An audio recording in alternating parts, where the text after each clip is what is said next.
Agora nós seguimos com a série de entrevistas com os pré-candidatos à Prefeitura de São Paulo, né? São pré-candidatos que estão disputando a eleição em São Paulo, ainda precisa da confirmação de cada um dos partidos. Na semana passada ouvimos a pré-candidata do PMDB, Marta Suplicy, e hoje, dando prosseguimento a essa série de entrevistas, recebemos aqui no estúdio da Band News FM o pré-candidato do PSD à Prefeitura de São Paulo, o vereador André Matarazzo. Vereador, obrigado pela entrevista aqui no estúdio da Band News FM. Bom dia para o senhor. Bom dia a todos os ouvintes da Band News. Eu queria agradecer muito a vocês pelo convite, com que atendo com muito prazer. Vereador, hoje, governadores vão até Brasília discutir com o presidente Michel Temer a dívida dos estados. Nós vimos a decisão importante do Rio de Janeiro na semana passada, a situação difícil que muitos estados, prefeituras estão vivendo. Aqui em São Paulo, a prefeitura tem uma dívida com a União de mais de 27 bilhões de reais. Vivemos uma crise financeira nacional e, evidentemente, que as contas da cidade não estão imunes a isso. O que o senhor pretende fazer para financiar propostas que o senhor terá durante essa campanha? Bom, eu acho que primeiro ponto, acho que você tocou um ponto importante. Quando nós estivemos na prefeitura, em que eu tive 5 anos, fui subprefeito, fui secretário de serviço, fui secretário de subprefeituras na gestão do Serra e do Gilberto Kassab. Nós tínhamos um orçamento de 13 bilhões de reais. Hoje o orçamento da prefeitura beira os 51 bilhões de reais, muito maior.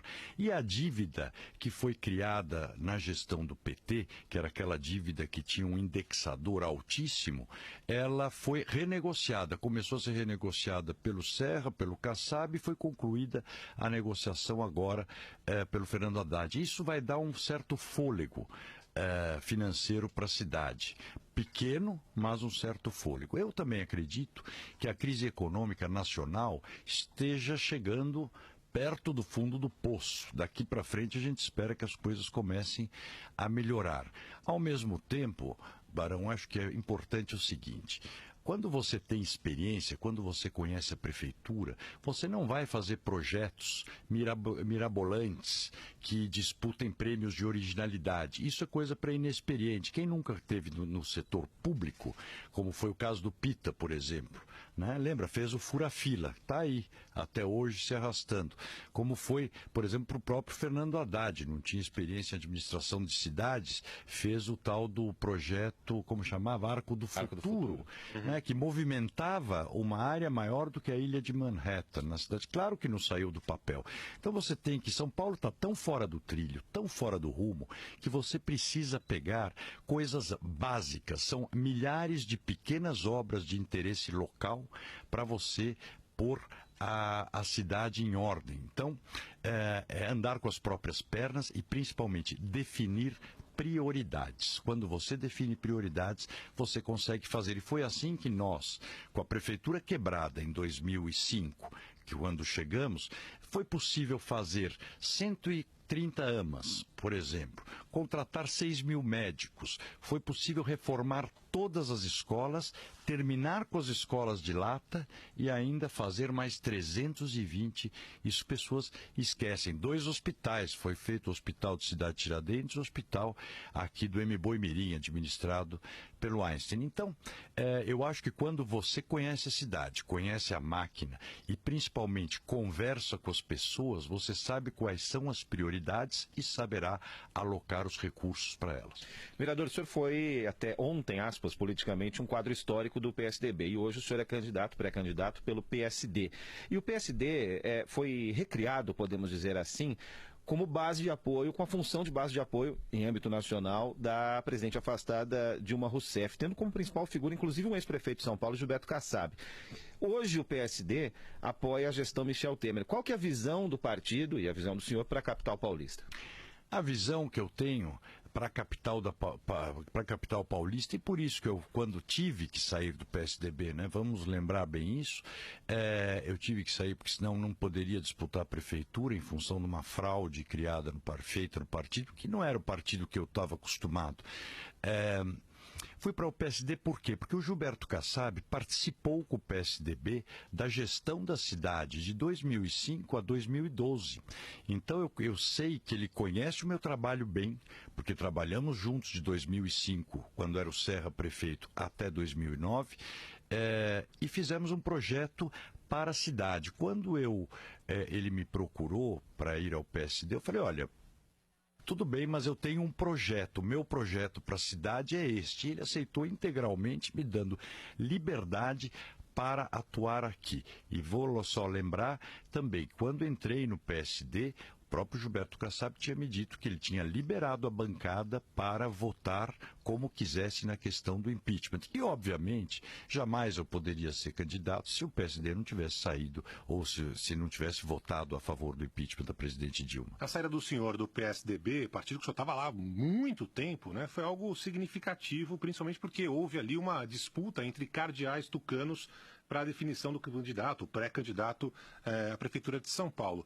O que o senhor tem de diferente do programa do PSDB, agora no PSD? O que mudou no programa do senhor? O que o senhor pretende diferenciar a sua candidatura do pré-candidato, do candidato do PSDB à Prefeitura de São Paulo? Ah, não, acho que aí a questão não é nem a questão do projeto do partido, é a questão da cabeça. Minha cabeça não tem nada a ver com o candidato, o pré-candidato do PSDB, pelo amor de Deus. Eu tenho uma cabeça focada no setor público, quer dizer, eu estou há muitos anos, há 25, 20 anos no setor público e tenho uma paixão por São Paulo de mudar a nossa cidade, de reduzir a desigualdade de São Paulo, conversar com os paulistanos, trabalhar junto com os paulistanos. Esse é um projeto que eu tenho e vinha construindo com o PSDB e venho me preparando para isso nos últimos 10 anos.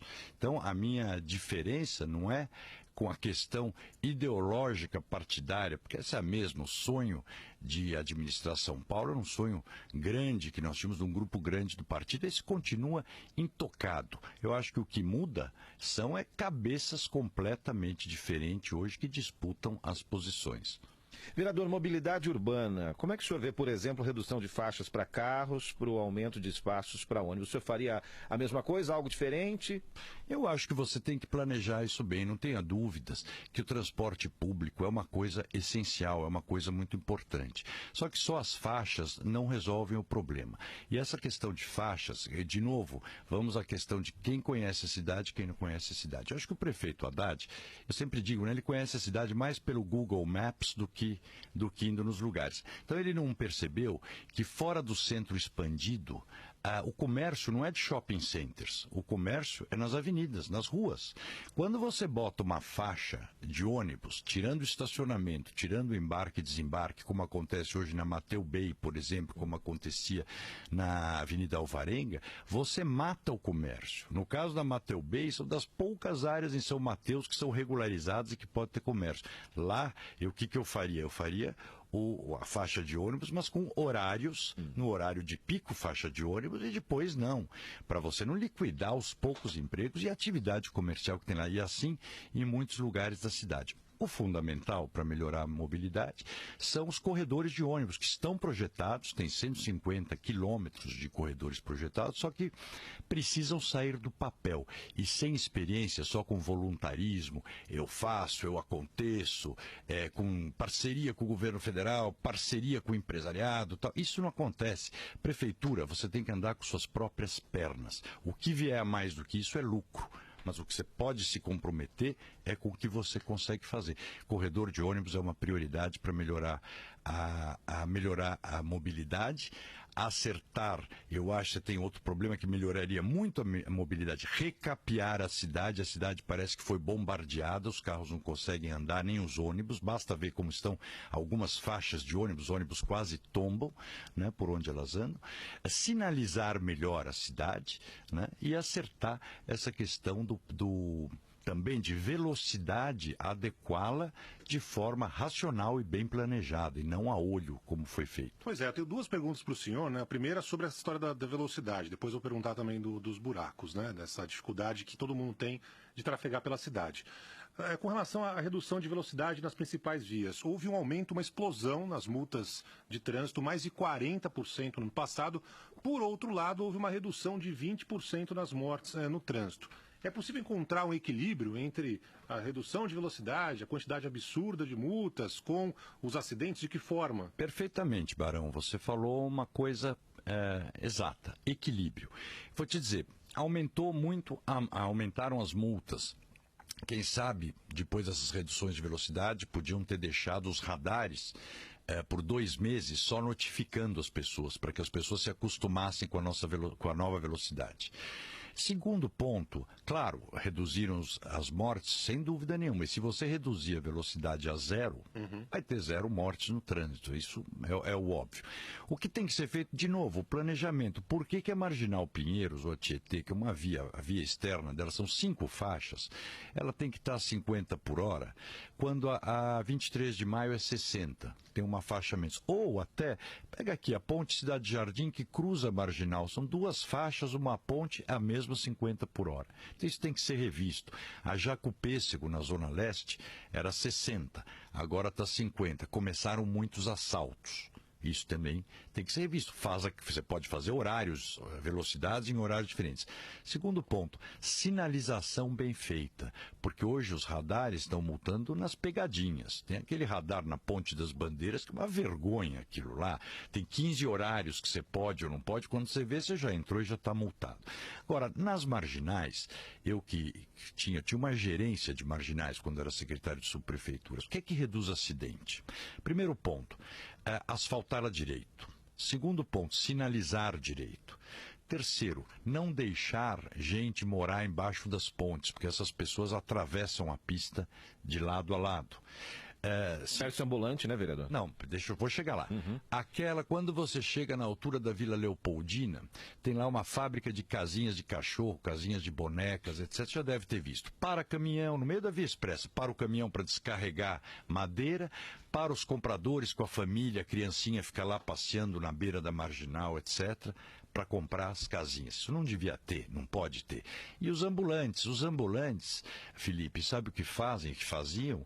Eles jogavam maços de pregos na pista, porque cada 5 minutos que tem um carro parado na Marginal, são 7 quilômetros de fila que você faz. Então, se a prefeitura fizer esta parte dela, já reduziria enormemente os acidentes e as mortes. E a velocidade poderia voltar aos 60 por hora na via externa da pista. Como poderia voltar aos 80 por hora na parte interna, pelo menos à noite? Vereador, o senhor já foi secretário de subprefeitura, subprefeito da Sé, enfim, já esteve lá, né, digamos assim. E nós temos aqui na Band News FM o buracômetro, que é um mapeamento dos buracos feitos com a ajuda dos nossos ouvintes, que continuam se queixando desde que o mundo é mundo da qualidade do asfalto em São Paulo. Por que é tão complicado ou é impossível, sei lá eu, deixar o asfalto em boas condições? Eu lembro que se você pegar qualquer rodovia de São Paulo, das que foram levadas a concessionárias, tal, imigrantes, você percebe ali um asfalto muito melhor. Qual é o problema? Qual é o segredo para transformar o asfalto de São Paulo em algo que você consiga circular sem nenhum tipo de problema? Eu acho que você tem vários problemas que depois da experiência tem algumas ideias. Primeiro, o que vocês fazem é sensacional, que é a fiscalização através do cidadão. É a melhor fiscalização que tem. Eu fazia muito isso através do Twitter, que me avisava as coisas e eu dava as horas e funcionava bem. Então, primeiro, a tecnologia pode melhorar muito a fiscalização e a eficiência nos buracos. Tapa buraco, o cidadão poderia tirar uma fotografia, remeter a fotografia diretamente ao prestador de serviço, que deveria tapar o buraco e mandar a fotografia de volta. E a tarifa é estipulada pelo tempo que ele levou. Seria mais eficiente, melhor tarifa, menos eficiente, pior tarifa. Isso dá para fazer e nós vamos fazer. São Paulo gera cerca de 700, 800 buracos por dia. Quando chove, vai para 1.300, 1.400. O que você tem, primeiro, péssimos fornecedores, fora da especificação da massa asfáltica. Você repara que muitos buracos são só tapados com asfalto, quando eles precisariam ter a base do lugar refeita, mas é colocado só o piche. Repara o seguinte, o buraco nunca está no nível da rua. No primeiro dia ele é uma lombada, no terceiro dia ele já é uma cavidade de novo. Ele nunca está... Então isso é qualidade do asfalto, precisa ter especificação. A qualidade do fornecedor, os fornecedores da prefeitura, que me desculpem os que estão me ouvindo, 80% são de péssima qualidade. Preço alemão e qualidade cubana. É uma coisa que isso tem que ser revisto urgente, porque é serviço mal feito. Não Mas dá para resolver, então? Claro que dá para resolver. Quando você faz recapeamento, por exemplo, as ruas, você não pode deixar chegar num ponto onde o desgaste delas, por exemplo, se você olhar num pedaço lá do Jardim Kemmel, na Zona Leste, você vai ver isso. Já saiu todo o asfalto, já começou, já comprometeu a base. Quando chega nesse ponto, você tem que fazer toda a pavimentação de novo. A base que vai aquela racha de brita, né? Nela, tudo aquilo lá. Não adianta só enfiar piche, porque o piche é mole, ele é para o revestimento final. E tem que ter, provavelmente, a especificação dele tem que ser um pouco mais sólida. As estradas, parte delas são concretadas, são diferentes. Então é outro, e aí o custo é enormemente mais alto. Por exemplo, as faixas de ônibus, as corredores de ônibus, normalmente são concretados, aí você vê que a durabilidade é muito maior, mas obviamente o preço é infinitamente maior. Agora, até em corredor de ônibus, muitas vezes não é raro a gente ver o recapeamento. Então tem um cheiro de caixa preta. O senhor mexeria em contratos? Muitos. O senhor mexeria em contratos? Mas não tem a menor dúvida. Não tem a menor dúvida. Você sabe que na prefeitura você tem dificuldade de fazer uma calçada. Você não consegue fazer uma calçada. Eu me lembro a Bernardino de Campos, que era a extensão da Paulista, depois que nós fizemos toda a reforma da Avenida Paulista para torná-la a avenida mais acessível do Brasil, foi outra empresa que fez. Tivemos que refazer 3 vezes.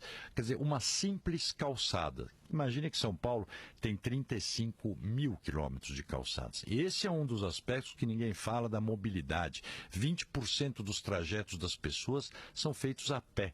E calçada boa não é só para a pessoa com deficiência, é para a pessoa mais velha, ou seja, para todos nós. Todos nós precisaremos. As calçadas de São Paulo, até um atleta de 30 anos tem dificuldade de andar, porque elas são arrebentadas. Fora as árvores, né, candidato? O senhor também acompanhou de perto isso. É uma situação que não é resolvida há muitos anos em São Paulo. E as árvores matam, infelizmente. Fiz leis para as duas coisas. Primeiro, a poda de árvores. Você sabe que hoje a poda de árvores ela é feita, o laudo para podar uma árvore ou remover uma árvore só pode ser dado por um agrônomo concursado da prefeitura. Quantos agrônomos a prefeitura tem concursados? Tem acho que 90 hoje.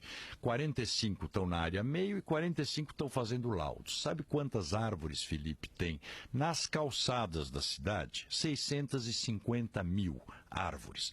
Com 40 agrônomos dando laudo, sendo que eles que também têm que dar o laudo se a árvore estiver dentro do seu jardim, etc. Óbvio que não funciona. Nós fizemos uma lei para desburocratizar e simplificar isso, que é credenciando outros agrônomos, né? E dá para fazer. Hoje uma poda de árvore pode esperar até 2 anos, 3 anos. E você sabe, Barão e Felipe e ouvintes, 50% das quedas de energia da cidade de São Paulo são causadas pelas árvores mal podadas que estão na rede elétrica, embaixo da rede elétrica. Aliás, a gente planta árvore de grande porte embaixo da rede elétrica. Então, São Paulo precisa um plano diretor de arborização, primeiro ponto. Que tipo de árvore, aonde plantar e elas todas datadas. Você tem que fazer o acompanhamento. Deu data de prazo, de idade daquela árvore, você tem que remover e colocar outra.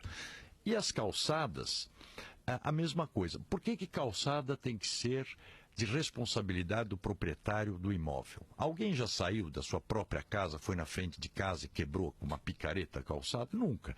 Quem quebra as calçadas da gente ou é a própria prefeitura, ou as concessionárias de serviço, ou agora as concessionárias de TV. Né?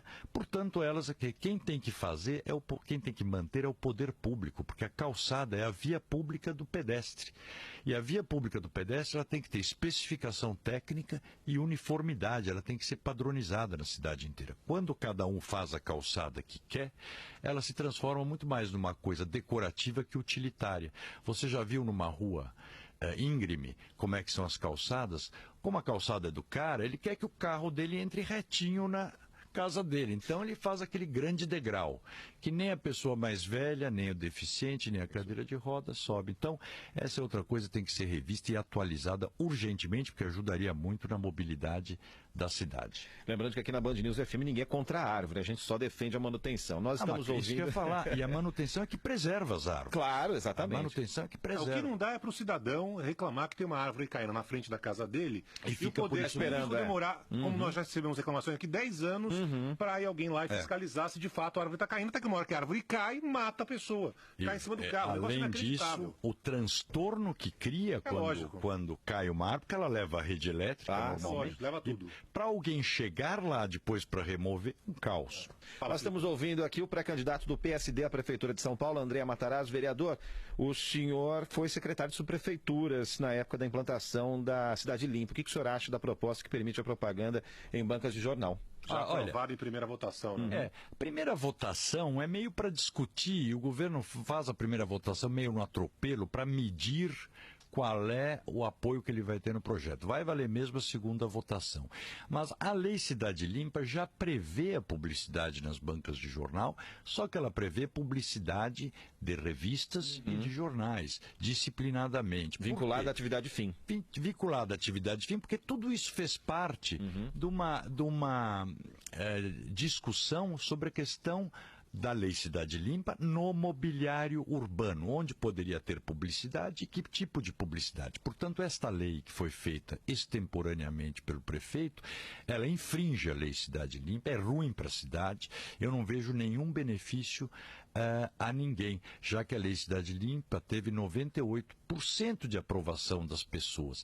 E com relação às bancas de jornal, se elas precisam de algum apoio, eu acho que é outro tipo de solução que deve ser encontrada. Vereador, nosso tempo está praticamente esgotado. Rapidamente aqui, muitos ouvintes, muitos taxistas querendo saber a opinião do senhor sobre a disputa com o Uber, né? Que lado o senhor está dessa discussão aí? Eu acho que a gente tem que estar do lado do consumidor, do lado do cidadão. Agora, o que não pode se fazer é você ter uma atividade como o táxi, que tem uma regulamentação desde 1969, e uma regulamentação, inclusive, obsoleta, tá certo? Fazer eles concorrerem com alguém que chega aqui que não tem regulamentação nenhuma, não tem inspeção nenhuma, não tem nada. Então, isso não vai funcionar. Nós fizemos um projeto de lei que justamente prevê o quê? A desregulamentação do táxi, modernização da regulamentação do táxi, desamarrar ele de algumas coisas que eles têm falado que bloqueiam a atividade, desregulamenta um pouco eles e regulamenta o Uber, inclusive estabelecendo número de veículos. Porque por que você tem táxis limitados em X veículos, X licenças, e Uber pode ter quantos quiser? Eu acho que o Uber ele é bem-vindo, mas dentro da regulamentação da cidade. O cidadão tem o direito de optar. Agora, como toda atividade, transporte público individual é uma atividade regulamentada no mundo todo. Em Londres, o Uber foi regulamentado, em Nova York está sendo, e em São Paulo também tem que ser regulamentado. Eu acho que podem conviver, desde que tenha legislação que permita que os dois convivam em igualdade de condições. Vereador, a Band faz no próximo dia 26 de agosto, mais uma vez a Band sai na frente, o primeiro debate entre os candidatos aqui na Band. O senhor vai vir para participar? Estará conosco aqui? Claro, Barão, você já imaginou, para mim é um prazer poder estar num debate, porque no debate não vale teleprompter, né? Não vale. Tem que ver o que a gente conhece da cidade. Para mim, eu falei isso até na Rádio Bandeirantes, para mim é um prazer. Falar sobre São Paulo é das coisas, das coisas que eu mais me dão prazer. Eu até me torno chato às vezes pela insistência.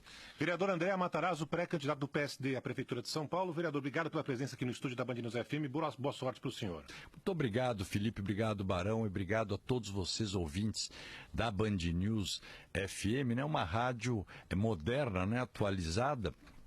E para mim, como eu disse, a minha paixão é São Paulo, trabalhar por São Paulo. E podendo falar de São Paulo aqui na rádio de vocês é sempre um grande prazer. Obrigado. Próximo, obrigado.